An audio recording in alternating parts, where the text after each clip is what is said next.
Bem, muito bom dia. Eu inicio agradecendo o gentil convite da CEPAM, ou do CEPAM, eu costumo falar da, porque é a Fundação Faria Lima, traço, centro, etc. Enfim, o CEPAM, na pessoa do Dr. Silvio Aleixo, da querida Marli, sua equipe, que montaram esse evento. O Dr. Silvio Aleixo deu o recado principal, o recado importante, que é o recado também reforçado pela Maristela Reis, que eu tenho o prazer de conhecer agora, da ENAP. O recado importante é aquilo que ele mostrou com o destaque em vermelho, que a questão, o desafio da gestão, ele emerge mais adiante. Não é parte do compromisso, ele emerge mais adiante, e querendo trazer, não é, a ideia de que, na sociedade brasileira, a questão da gestão não é uma questão candente. Talvez, até certo ponto, tenha uma certa razão, porque o que a gente quer ver não é a gestão, é o resultado da gestão. Da mesma maneira que, quando a gente vai no casamento, a gente não vai para admirar o sacerdote, sem o sacerdote não pode haver casamento, mas a gente quer, de fato, homenagear o noivo, a noiva, o casal e etc. Então, há uma questão de presença, mas eu penso que também essa mensagem, não é, que foi dada, ela tem uma analogia com um dos autores clássicos da administração, que é o Herzberg, não é, que desenvolveu uma teoria da motivação, na qual ele diferencia o que são chamados fatores higiênicos e fatores motivacionais. Fatores higiênicos são aqueles que se fazem notar pela sua ausência, da mesma maneira, né, que se vai a um hospital, a uma sala, a uma escola, enfim, a qualquer lugar. Se tiver tudo limpo e arrumado, não faz mais que obrigação. Agora, se tiver sujo, lâmpada quebrada, vidro, etc., etc., isso chama muito a atenção. Então, ele identifica certos fatores como fatores higiênicos, que se fazem notar pela sua ausência, e fatores efetivamente motivacionais, que são aqueles que, de fato, fazem com que as pessoas assim, se mobilizem, e, assim como na brincadeira dos balões, não é, que as pessoas se envolvam e participem. Apenas por curiosidade, na apresentação, ou na visão de Herzberg, a remuneração, o salário, ele é um fator higiênico, ou seja, se o salário está ruim, isso é notável, mas não é o salário bom que vai motivar as pessoas. Há outros fatores que são efetivamente motivacionais. Nesse sentido, eu penso que, quando se fez essa pesquisa, com 57% de resposta, junto aos municípios aqui do estado de São Paulo, quando, de repente, aparecem 38% dos respondentes colocando a gestão já entre os 4 primeiros, na verdade, não é tanto porque atribuíram, vamos dizer assim, um valor positivo à gestão, mas porque sentiram o problema da falta de gestão. Acho que esta que é a questão, né? É um fator higiênico e, como tal, deve ser tratado.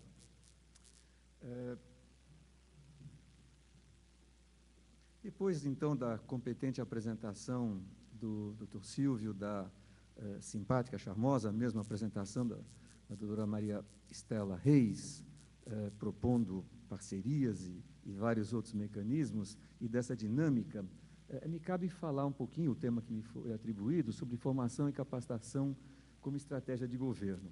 E eu estava pensando como é que eu trago esse assunto, não é? Que embocadura a gente usa, para usar um termo de concerto.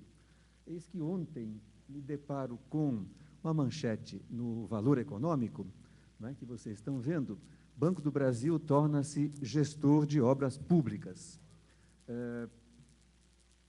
Banco do Brasil se tornou embrião da agência de gestão pública sonhada pela presidente Dilma para destravar a burocracia na administração de obras de infraestrutura, como a construção e reforma de 270 aeroportos regionais, 90 armazéns para produtos agrícolas, 26 casas de apoio a mulheres vítimas de violência.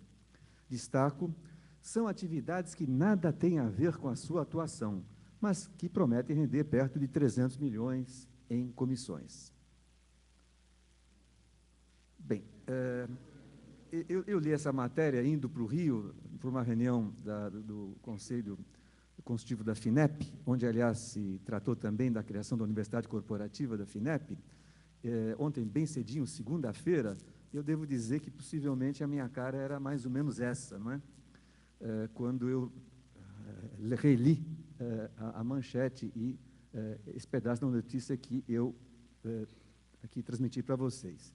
Evidentemente, no momento subsequente, a pergunta que vem é por quê? O que está acontecendo? E, continuando a matéria, evidentemente eu estou aqui transcrevendo o que está no jornal, portanto, a responsabilidade pela precisão da informação é do jornal. Dilma determinou ao presidente do Banco do Brasil, Aldemir Bendini, que gerisse a modernização dos aeroportos para ampliar a malha de voos regionais, que, grifo meu, pretende transformar em uma das marcas de sua gestão. Depois, adicionou à lista de tarefas a construção de silos, grifo meu, projeto considerado estratégico para garantir segurança alimentar. E as Casas da Mulher, grifo meu, símbolo das políticas para o gênero feminino da primeira mulher presidente. Continuando o texto, pulando um pedacinho, projetos como esses costumam ser tocados pelos próprios órgãos que formulam as políticas públicas. Os aeroportos ficariam a cargo da Secretaria de Aviação Civil, os armazéns com a CONAB, as casas das mulheres com a Secretaria de Políticas para Mulheres da Presidência da República, mas esses órgãos têm pouco pessoal e estruturas enxutas, sem especialização em gestão. Novamente, o problema é a falta, deparamos-nos com uma falta de gestão. Então, depois de ler isso, e no avião você não, enfim, tem muito o que fazer, a não ser pensar um pouquinho. Então, olhando um pouco o que está acontecendo, como é que a gente entende essa matéria num contexto maior, me parece que, olhando, vamos dizer assim, o grande contexto nacional, onde os municípios de São Paulo certamente estão inseridos, todos nós estamos inseridos, penso que nós temos, como frequentemente acontece, a possibilidade de enxergar, e ressaltar aspectos mais simpáticos, e aspectos mais problemáticos.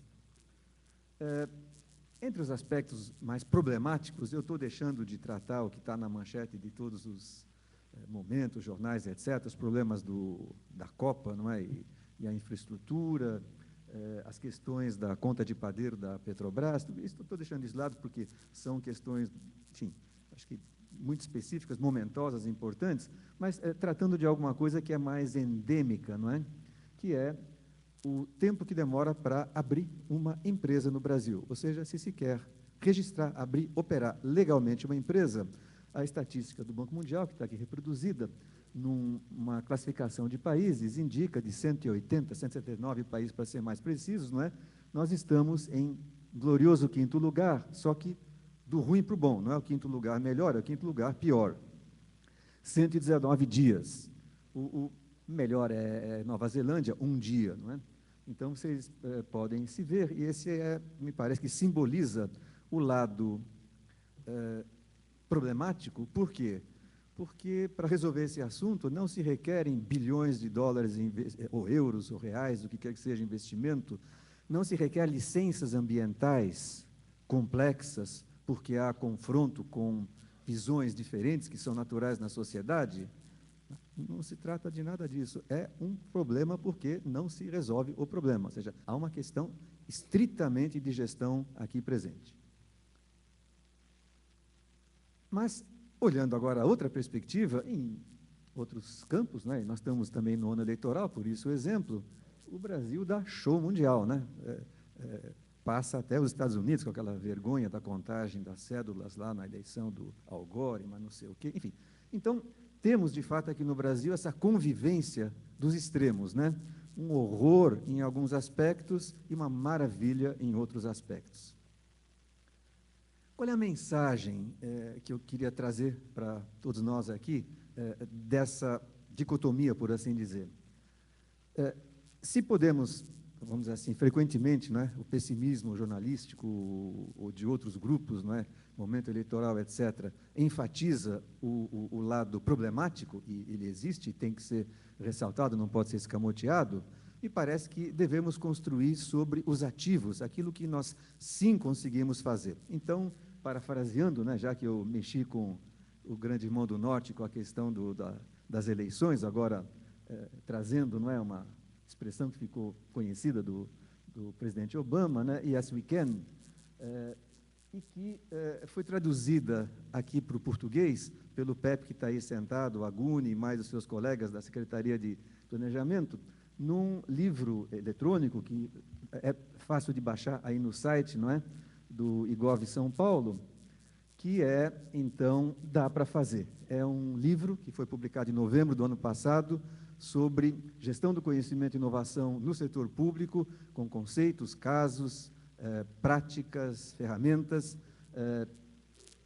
super fácil de encontrar e baixar, e, portanto, a mensagem, não é, final, já pensando, não é, a partir daquela matéria, não é, lida na madrugada da ponte aérea, até o fato de que eu tinha que fazer essa apresentação, eu acho que queria trazer uma mensagem positiva.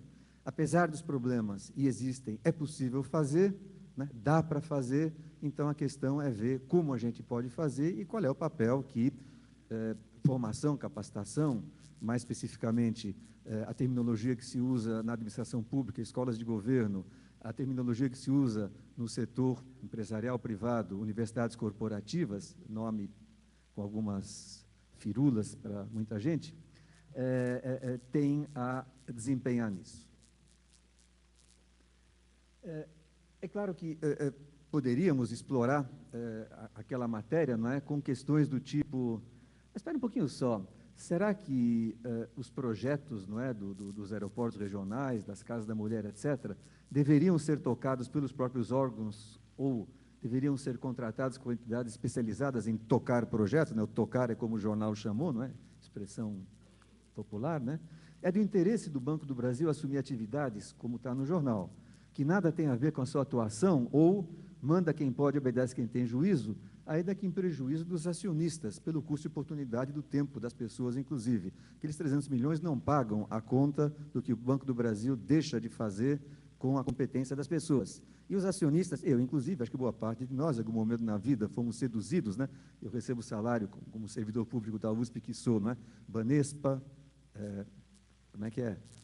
Caixa, não é?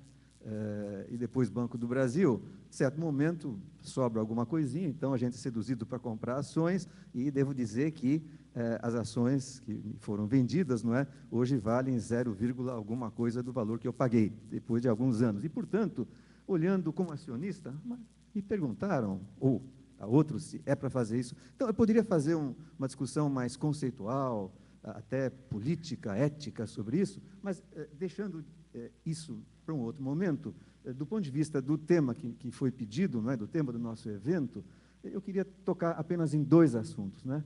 O desafio da implementação das estratégias e a responsabilidade da administração pelo cultivo de competências da organização e das pessoas que a compõem, né?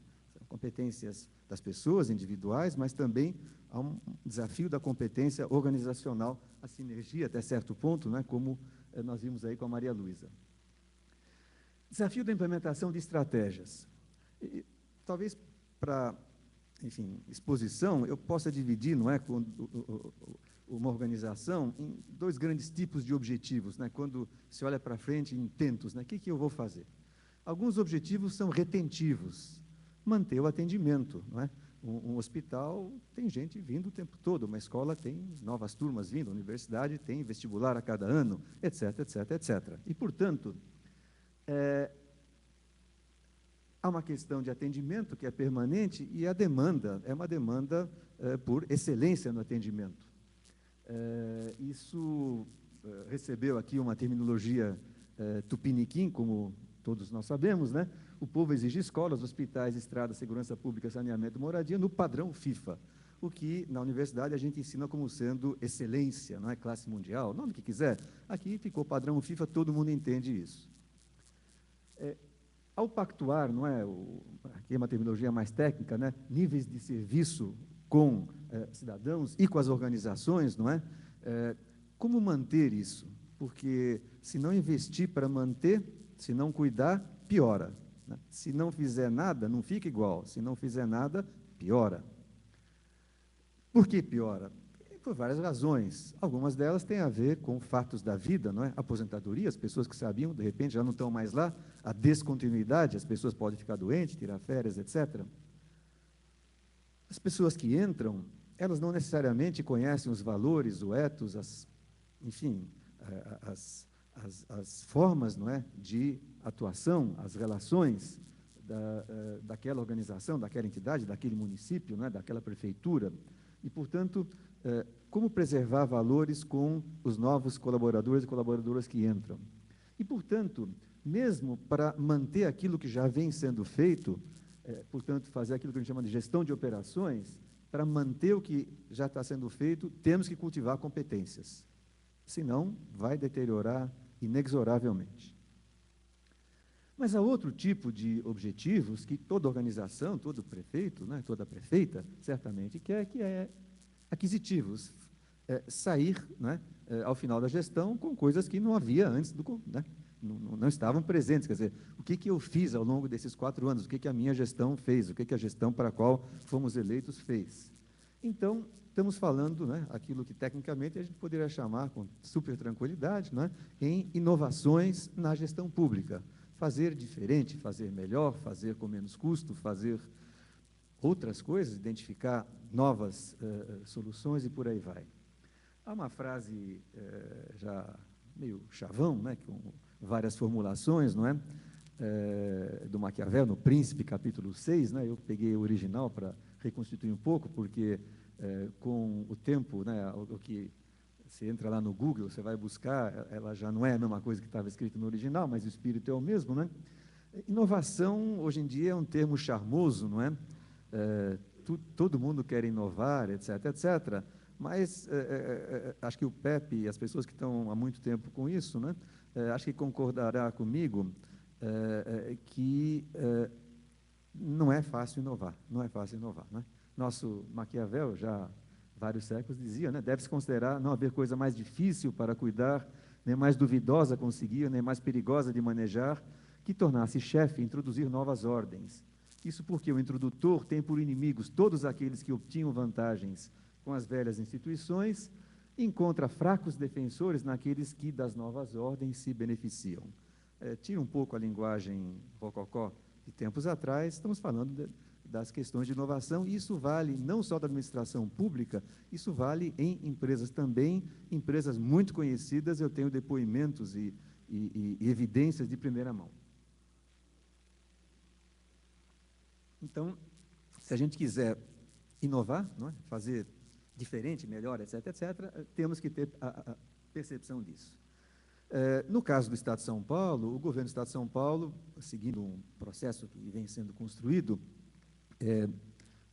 decretou, na gestão do governador Serra, não é? Em 2009, uma política de gestão do conhecimento e inovação, que bastante interessante, quer dizer, dá um norte para a administração do Estado, e uma decorrência recente, né, que está em implantação, é fruto de uma parceria entre o CEPAM, Fundap, SEAD, Secretaria do Planejamento e Desenvolvimento Regional e a Universidade de São Paulo, que é a implantação na Fundap de um laboratório de inovação. Várias pessoas estão aqui presentes, algumas pessoas aqui presentes, como o Montoro, né, fazem parte do comitê gestor, e a gente está muito entusiasmado com essa iniciativa. E, portanto, também para conseguir fazer diferente, não é?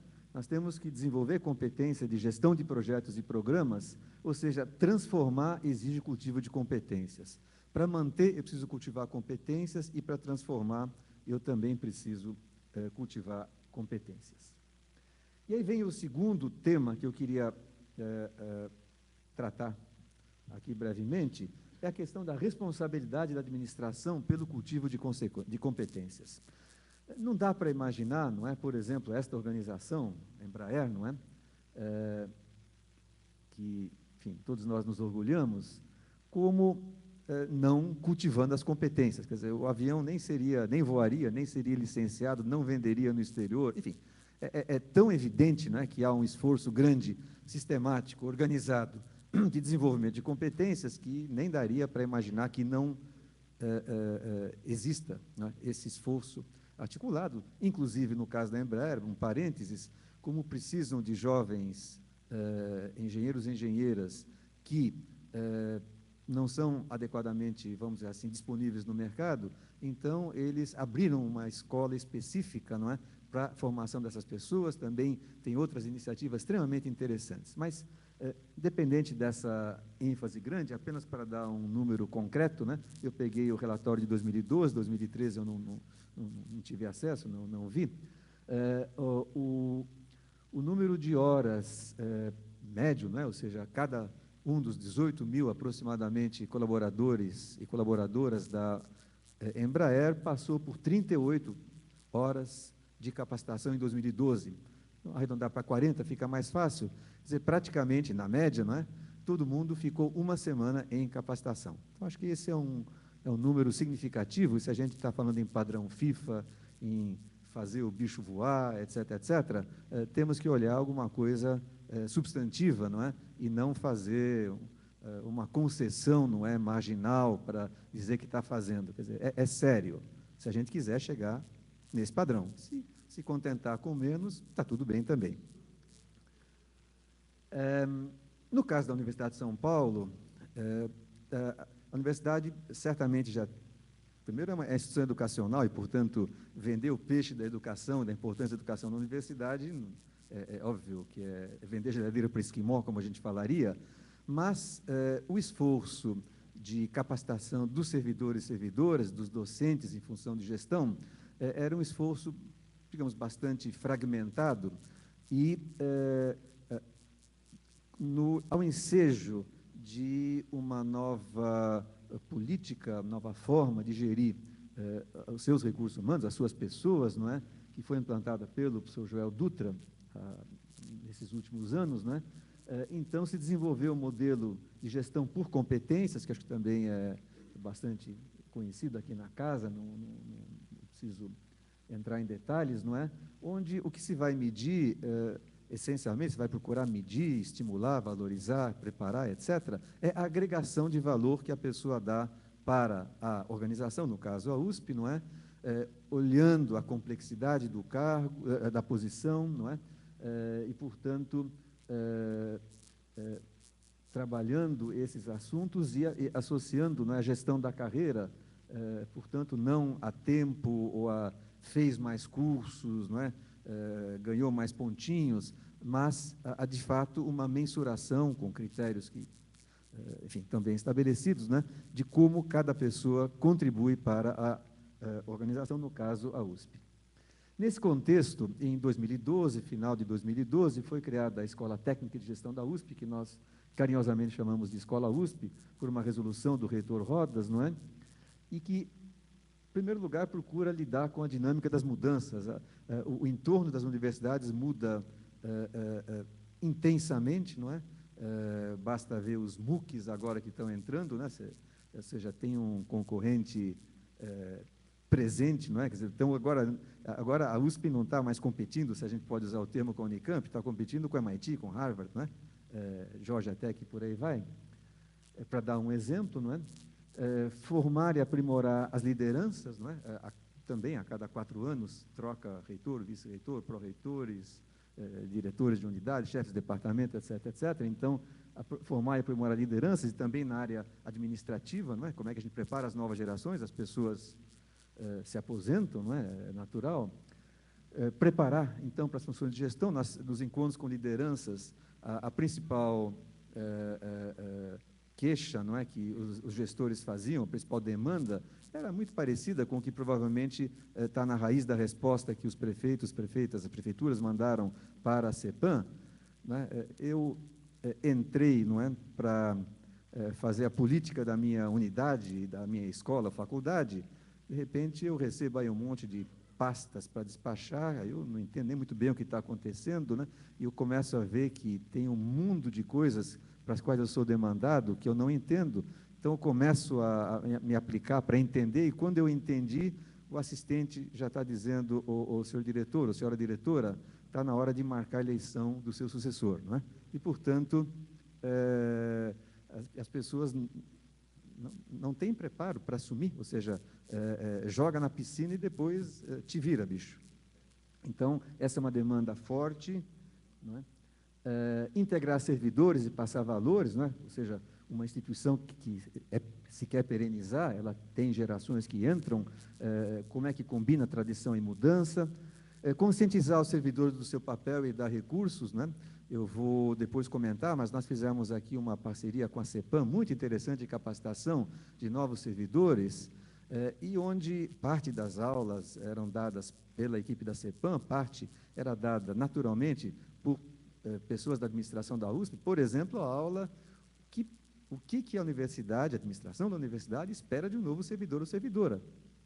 O que espera? Então, na época veio o vice-reitor adjunto de administração, depois veio o secretário da universidade, para falar, não veio o reitor pessoalmente, mas vamos dizer assim, para falar o que a universidade espera de alguém que está entrando. E, em grande medida, desvios, por assim dizer, de conduta acontecem não por má fé ou qualquer outra coisa, é porque nunca ninguém falou o que se espera. Então, e também que recursos, né? Então, a universidade entrou lá na nuvem, não é? Então, também, que recursos se dispõem, não é? As pessoas novas dispõem para poder operar. Apoiar a capacitação nas unidades, a ideia não é que uma escola, no caso da universidade, escola de gestão, ela centralize tudo, mas que ela seja uma animadora desse processo, não é?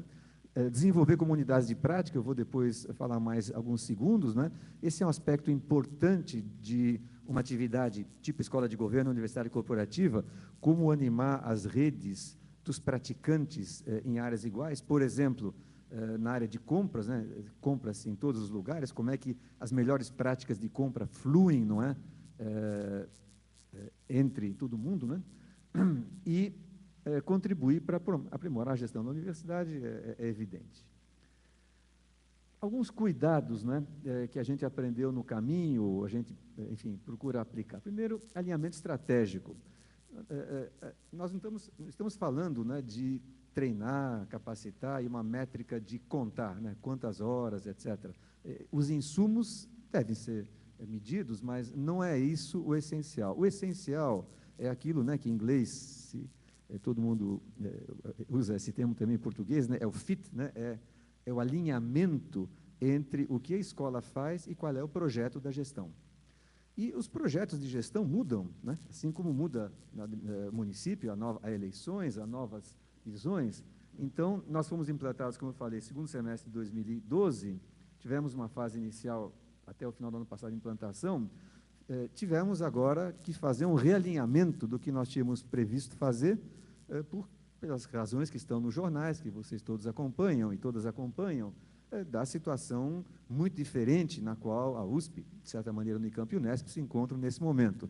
Então, nós tivemos que, para 2014, nos realinhar fortemente e, por exemplo, não é, incorporar na agenda da escola as prioridades da gestão atual, priorizando, desculpa, tem duas vezes prioridades aí, a requalificação de dirigentes e servidores para aprimoramento da gestão acadêmica, especialmente graduação, gestão por processos, repactuação das relações internas, que andaram um pouco tensas, descentralização administrativa, é concreto, né, a administração atual, que é que 40% dos assuntos que são despachados na reitoria não cheguem à reitoria, sejam resolvidos antes, não é?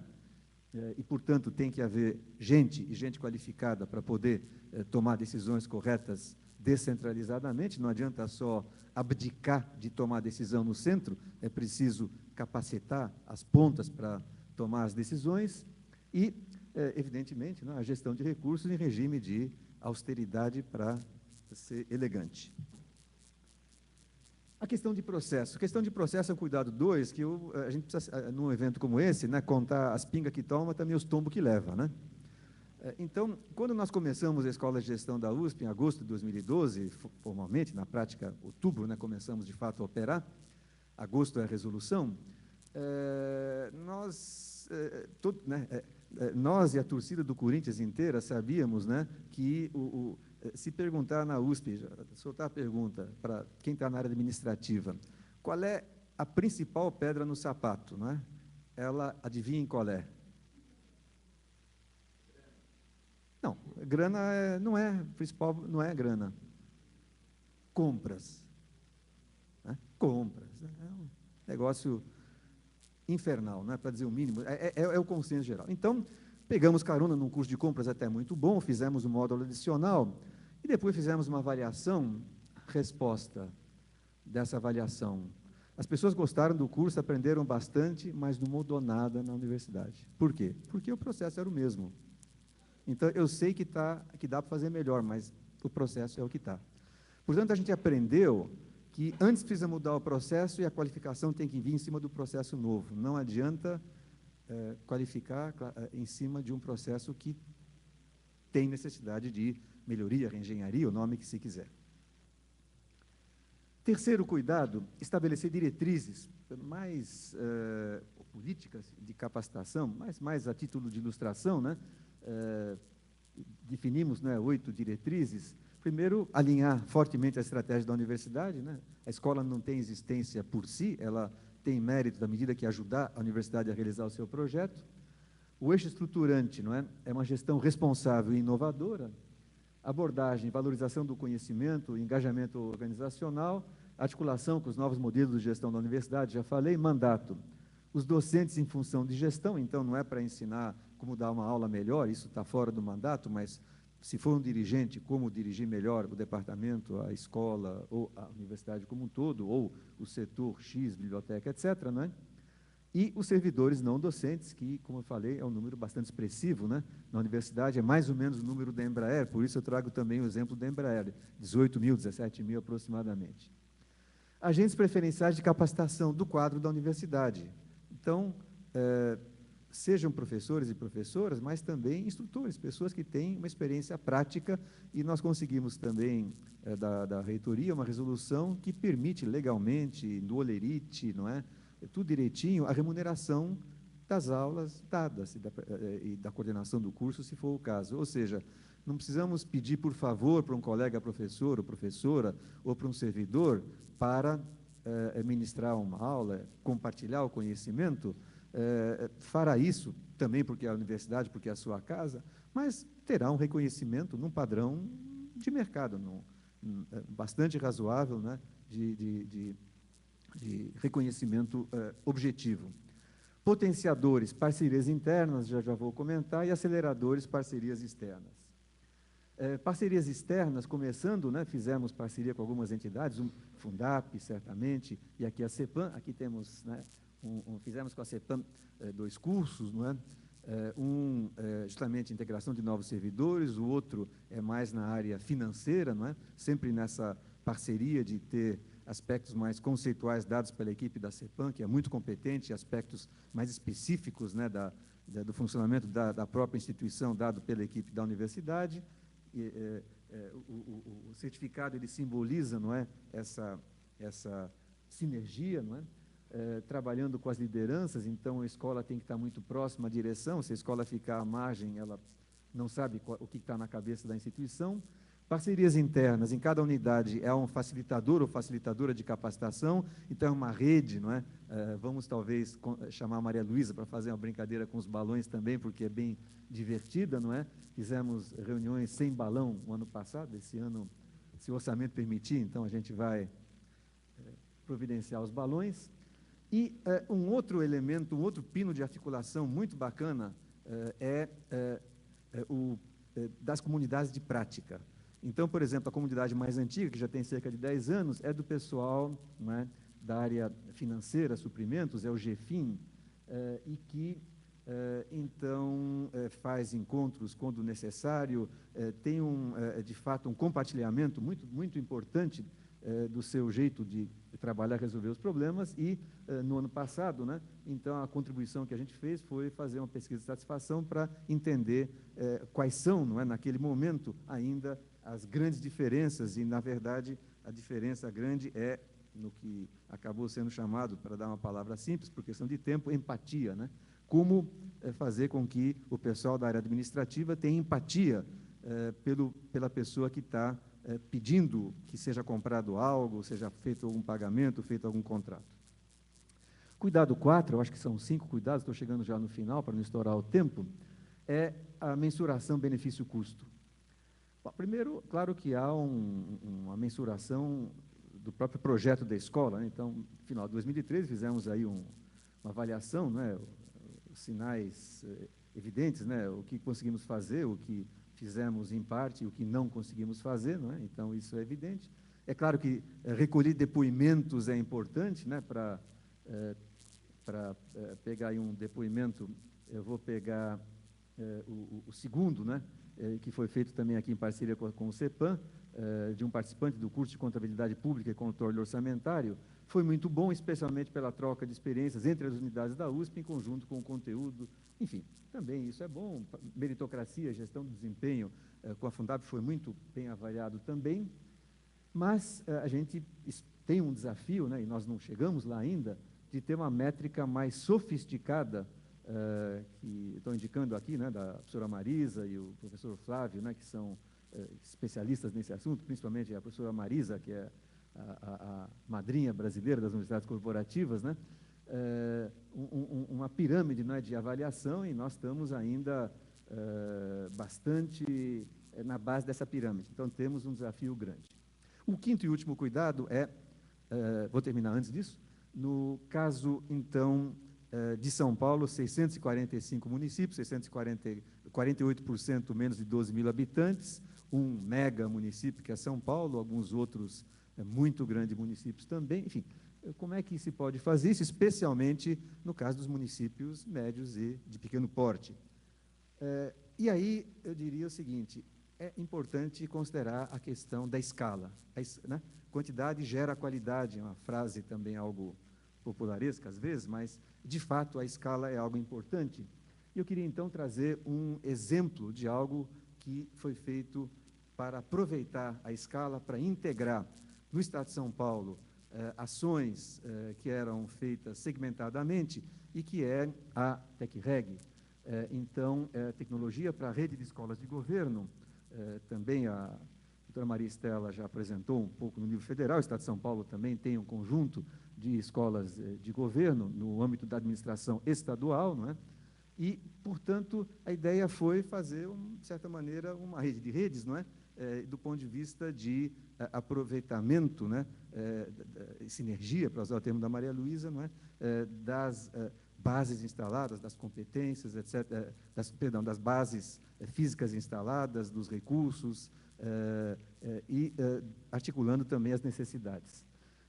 Tudo que vocês quiserem saber, não é, está aí presente no site, que é bastante bem organizado. A Escola de Governo, ela foi criada, perdão, a TecReg, ela foi criada pelo Governo do Estado de São Paulo por um decreto.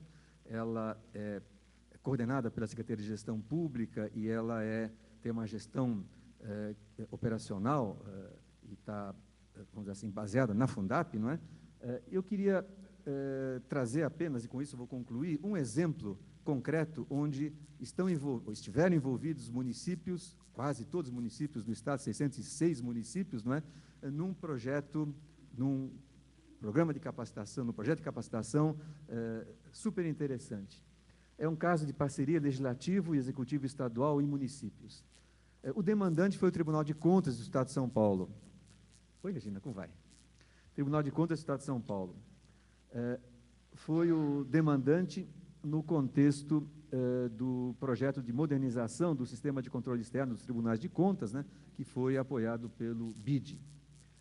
Os municípios, público-alvo, e dando tempo para as pessoas participarem, não é?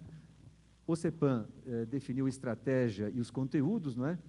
A Secretaria de Gestão Pública, ela coordena, então, a TecReg, a Fundap faz a gestão operacional, a Fundação Vanzolini, como a Intel, né, Inside, né, que, digamos, faz a máquina rodar, e a Secretaria de Educação disponibilizou a Rede do Saber, que tem uma capilaridade grande, e, integrando, não é, nesse esforço para atingir, de fato, todos os municípios que quisessem, 644, porque São Paulo, o município de São Paulo, tem um Tribunal de Contas do município. Em síntese, a finalidade era melhorar a qualidade de prestação de contas dos municípios ao Tribunal de Contas e eficiência na utilização da auditoria eletrônica dos órgãos públicos. Um assunto presente, não é, que pode dar muito pesadelo, muita chateação e que frequentemente gera problemas e quase sempre não por questões, digamos, de natureza legal criminal, mas por questões de fato de saber operar essa máquina, né? 606 municípios, como eu disse, aderiram, não é? Isso foi feito há 5 anos, em 2009, portanto, eu trouxe uma experiência que já está consolidada, né, para não ser alguma coisa momentânea, né, que eu vá trazer, que pode ter várias leituras. Para ilustrar a configuração do curso 1, Planejamento Orçamentário, 60 horas, cursos curtos, né, não precisa ser sempre uma coisa longa, né, uma pós-graduação, etc, etc. Como universidade, a gente gosta disso, mas né, tem que ser prático, né? 11 aulas semanais, foi semipresencial, com suporte digital em diferentes modalidades, né, videoconferência, oficina, vivência, vídeo, atividade pela internet, turmas, 40 a 45 participantes, presença de um tutor, 81 turmas, 2.600 pessoas participaram, se inscreveram, 80, coincidiu o número, tutores da Fundap, 44 tutores do Tribunal de Contas, ou seja, olha, aqui temos uma dúvida, então tem alguém do Tribunal de Contas que diz como é que o Tribunal de Contas lida com esse assunto. Então, é uma conexão direta, baixo custo, as pessoas não tiveram que se deslocar para São Paulo, todo mundo, pagar diária, passagem, as pessoas, enfim, não perde mais o dia da viagem, se estiver muito longe, etc, etc. Quer dizer, enfim, um custo também muito adequado, porque houve escala, porque se fez um trabalho em escala, e o papel da TecReg justamente é esse. Esse trabalho foi reconhecido, recebeu o Prêmio Learning do Brasil em 2010, né? Recebeu um troféu, né, como referência nacional de administração pública, e foi finalista do Prêmio Mário Covas, que o presidente Aleixo comentou na sua mensagem inicial. E o nome do projeto que foi submetido, não é, acho que sugestivo, né? Prestar contas não é bicho de 7 cabeças. E, portanto, eu termino, né, com essa mensagem. Cultivar competência na administração municipal não é bicho de 7 cabeças.